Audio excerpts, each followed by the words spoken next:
বডিটা ধরার সিস্টেমটা এই এই ধরলাম, এই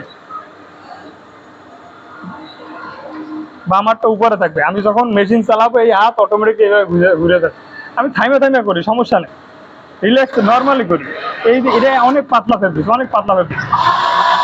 যত আমি এটা লাড়াবো তত ইজি হবে, যত আমি লাড়াবো।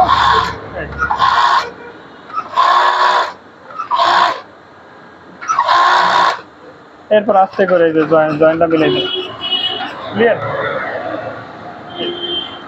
টান দিয়ে বের করলাম, বের করে এটা করা শেষ। হেল্পারের সুতা কাটবে 2 পিস 4 পিস 5 পিস করার পর পর আমি একটা এই ঠিক আছে। হ্যাঁ, অতিরিক্ত কোনো রয়েজ আছে? হ্যাঁ নাই। ফাটা বেরোইছে? নাই। আমি কি নিচ থেকে দেখছি? এটা একমাত্র আমার হাতের ক্যাপাসিটি, হাত থেকে আর নিজে